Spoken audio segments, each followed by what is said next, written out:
අද අපි කතා කරමු ඉරානය ගැන. මැද පෙරදිග කලාපයේ සුවිශේෂී රාජ්‍යයක් වන ඉරානයේ කියූ සැනින්ම අපිට මතක් වෙන්නේ තෙල් සම්පත සහ දේශපාලන අර්බුද. නමුත් ඉරානය කියන්නේ වසර දහස් ගණනක ප්‍රෞಢ ඉතිහාසයක් තියෙන ලෝක ශිෂ්ටාචාරයේ හැරවුම් ලක්ෂයක් බඳු වූ දේශයක්. ඉරානයේ මුල් නම තමයි පර්සියාව කියන්නේ. ක්‍රිස්තු පූර්ව 550 විතර මහා සයිරස් රජු ලෝ ප්‍රථම මහා අධිරාජ්‍යයක් විදිහට සැලකෙන ආකමිනිඩ් අධිරාජ්‍ය පිහිටවනු ලැබුවා. මේ මහා අධිරාජ්‍ය බෝල්කන් කලාපයේ සිට හින්දු නිම්නය දක්වාම විහිදිලා ගියා. මානව හිමිකම් පිළිබඳව මුල්ම ප්‍රකාශනය ලෙස සැලකෙන සයිරස් සිලින්ඩරය නිර්මාණය වුණේත් මේ අවධියේදී.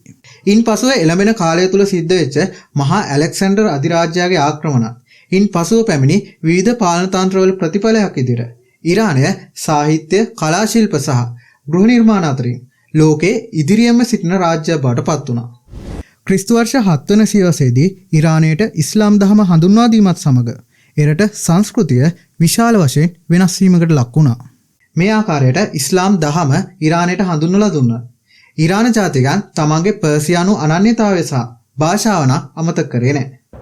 20 වන සියවසේ මුල් භාගයේදී ඉරානය පාලනය කර පහළවී රජ පෙළපත යටතේ ඉරානය වේගයෙන් බටහිර පන්නයට අනුව නවීකරණය වන්නට පටන් ගත්තා. ඉතින් මේක ප්‍රතිඵලයක් විදිහට අධ්‍යාපනය, කාන්තා අයිතිවාසිකම් සහ තාක්ෂණය අතින් ඉරානය විශාල ප්‍රගතියක් අත් කරගත්තා. හැබැයි මේ වගේ වාතාවරණයක් හමුවේ ගූෆ් රජුගේ ඒකාධිපති පාලනයට එරෙහිව ජනතා විරෝධයක් ක්‍රමයෙන් ඉරානය තුල ගොඩනැගෙන්නට වුණා. 1979 වර්ෂයේ ඉරාන ඉතිහාසයේ තීරණාත්මකම අවුරුද්දක්. මේ වර්ෂයේදී අයතුල්ලා කුමේනීගේ නායකත්වයෙන් සිදු ඉස්ලාමීය විප්ලවයත් සමග ඉරානය ඉස්ලාමීය ජනරජයක් බවට පත් වුණා. මෙතෙන් පටන් ඉරානය බටහිර රටවල් සමග විශේෂයෙන්ම ඇමරිකා එක්සත් ජනපදය සමග විශාල වශයෙන් රාජ්‍යතාන්ත්‍රික ගැටුම් ඇති කරගත්තා. මෙවන් තත්ත්වයක් යටතේ ඉරානයට දැඩි සම්බාධක පනවන්න ඇමරිකාව කටයුතු කරනවා. හැබැයි බටහිර රටවල් මොන දේ සිද්ධ කරත් ඉරානය අද වන විට මැද පෙරදිග කලාපයේ ප්‍රබලතම මිලිටරි සහ දේශපාලන බලවතා බවට පත්ව තිබෙනවා. න්‍යෂ්ටික තාක්ෂණය, වෛද්‍ය විද්‍යාව සහ අභ්‍යවකාශ විද්‍යාව අතරින් ඔවුන් අද වෙනකොට ලබාගෙන ඇති දියුණුව ඇත්තටම පුදුම සහගතයි. වසර 2500කට වඩා පැරණි ඉතිහාසයක් සහ නොසැලෙන ජනතාවක් සිටින ඉරානය අනාගත දේශපාලනයේ තීරණාත්මක සාධකයක් වනු නොඅනුමානයි. ඉතින් ඔයගොල්ලෝ මේ වෙනකොටත් දන්නවා ඇති ඇමරිකාව ප්‍රමුඛ බටහිර රටවල් සහ ඉරානය කියන්නේ ලෝක දේශපාලනයේ ප්‍රධාන බලකඳවුරු දෙකක්.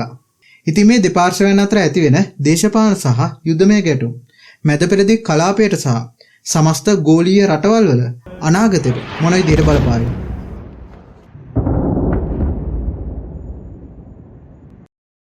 ඕගොල්ලන්ට හිතෙන් දෙත් පල්ලෙහා කමෙන්ට් එකෙන් කියන්න. ඉතින් අද අපි කතා කරේ මැද පෙරදිග කලාපයේ තියෙන ප්‍රබල ඉස්ලාමීය රාජ්‍යයක් ගැන. ඕගොල්ලොත් අද වීඩියෝ එකකින් අලුත් දෙයක් ඉගෙන ගත්තා නම් අනිවාර්යයෙන්ම අපේ channel එක subscribe කරන්න. ඒ වගේම මේ වගේ වීඩියෝස් බලන්න කැමති යාළුවන්ට මේ වීඩියෝ එක අනිවාර්යයෙන් ෂෙයා කරන්න. තවත් දවසක මේ වගේ අලුත් මාතෘකාවකින් ඉක්මනට හම්බ වෙමු.